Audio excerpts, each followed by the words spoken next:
आज से लगभग 1600 साल पहले चालुक्य वंश का उदय हुआ और बादामी बना चालुक्य वंश की राजधानी। धार्मिक व भगवान के प्रति समर्पित चालुक्य राजाओं ने सैकड़ों मंदिर और गुफाओं का निर्माण करवाया और उन्हीं में प्रमुख गुफाएं हैं बादामी की गुफाएं। बादामी की सारी गुफाएं बलुआ पत्थरों के पहाड़ों को काटकर आज से लगभग 1600 से 1400 साल पहले बनाई गई है। यहाँ कुल 4 मानव निर्मित व 1 प्राकृतिक गुफा है। पहली गुफा भगवान शंकर को समर्पित है। यह गुफा भगवान शिव की शिल्प कला के लिए प्रसिद्ध है। इस गुफा का निर्माण चालुक्य राजा पुलकेशी प्रथम द्वारा 5वीं सदी में करवाया गया।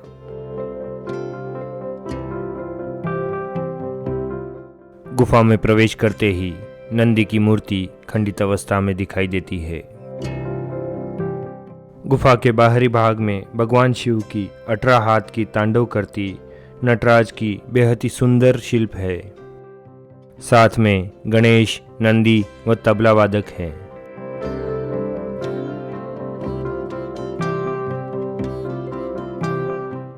गुफा की छत पर सर्पों के राजा नागराज की कुंडली नुमा प्रतिमा है।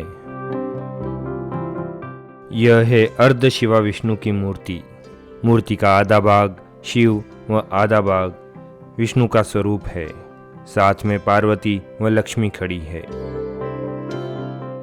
भगवान शिव व पार्वती का स्वरूप अर्धनारेश्वर की यह मूर्ति।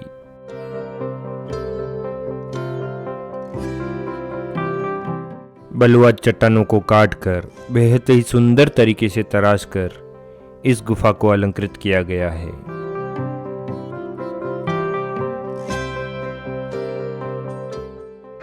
चालुक्य वंश के अपने बेहतरीन कला के समर्पण को दर्शाता है बादामी की गुफाएं।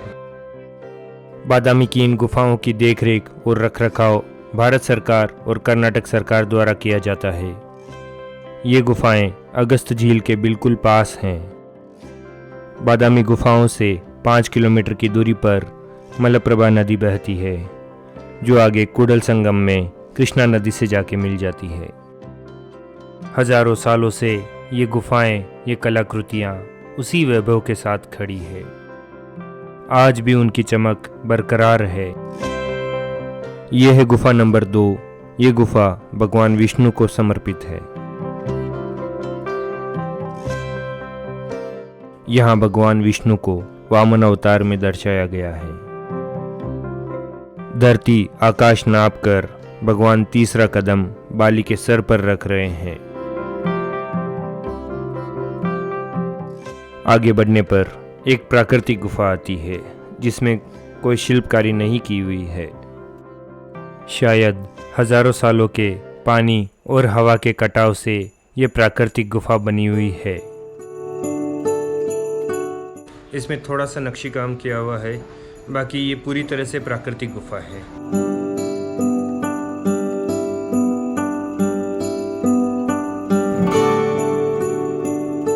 बाहरी गर्मी की बजाय इन गुफाओं में तापमान 4 से 5 डिग्री तक कम रहता है। बाहर चाहे कितनी ही गर्मी हो, पर इन गुफाओं में आप बेहद सुकून और ठंडक महसूस करेंगे। यहाँ से अब तीसरी गुफा की तरफ आगे बढ़ते हैं। इस गुफा में जाने के लिए प्रवेश द्वार है, जो कि आज भी हजारों सालों से अच्छी स्थिति में खड़ा है।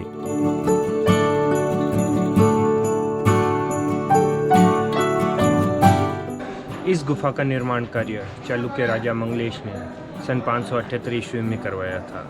यह गुफा बादामी की गुफाओं में सबसे बड़ी व सर्वाधिक अलंकृत गुफा है।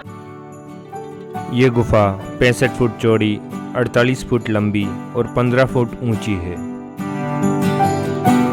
यह गुफा एक वैष्णव मंदिर है। बादामी की गुफाओं में यह सबसे बड़ी गुफा है और सबसे ज़्यादा शिल्पकला व कलाकृतियाँ इसी गुफा में की हुई है। यह गुफा भी भगवान विष्णु को समर्पित है और उनके कई अवतार इसमें दर्शाए गए हैं।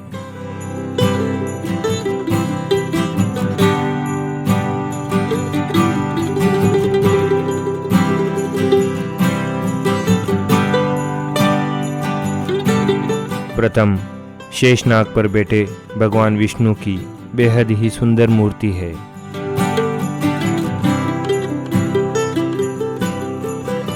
यह है मुस्कुराते हुए नरसिंह अवतार। इस प्रतिमा में आधा शरीर भगवान शिव और आधा शरीर भगवान विष्णु का दर्शाया गया है।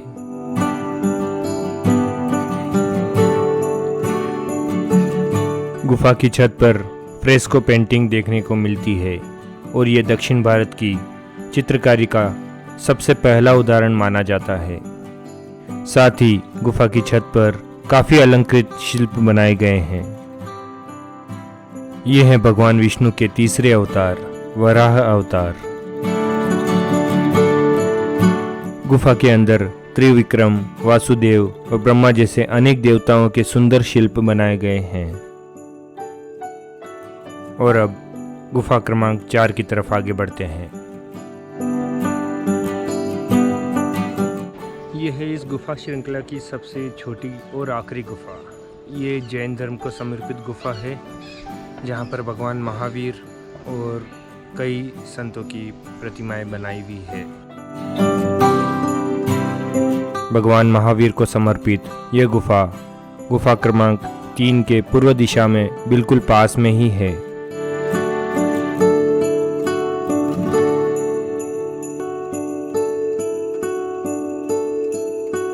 इस गुफा के गर्भगृह में भगवान महावीर की सुंदर मूर्ति स्थापित है। गुफा के अंदर भगवान महावीर, बाहुबली और पार्श्वनाथ की खूबसूरत मूर्तियां तराशी गई है। इस गुफा का निर्माण कार्य सबसे आखिरी में यानी 11वीं या 12वीं शताब्दी में किया गया है, ऐसा इतिहासकारों का मानना है। यहाँ से हम अगस्त लेक और भूतनाथ मंदिर का बेहद ही सुंदर नज़ारा देख सकते हैं। इन गुफाओं की पहाड़ की चोटी पर बादामी का एक किला है। बढ़ती हुई पर्यटकों की दुर्घटनाओं की वजह से उसे फिलहाल बंद कर दिया गया है।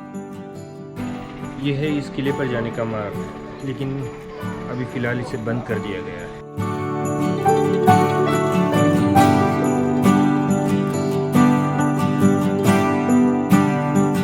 बादामी गुफाओं के सामने ही 18वीं शताब्दी में बनी एक मस्जिद है, जिसे टीपू सुल्तान मस्जिद कहा जाता है।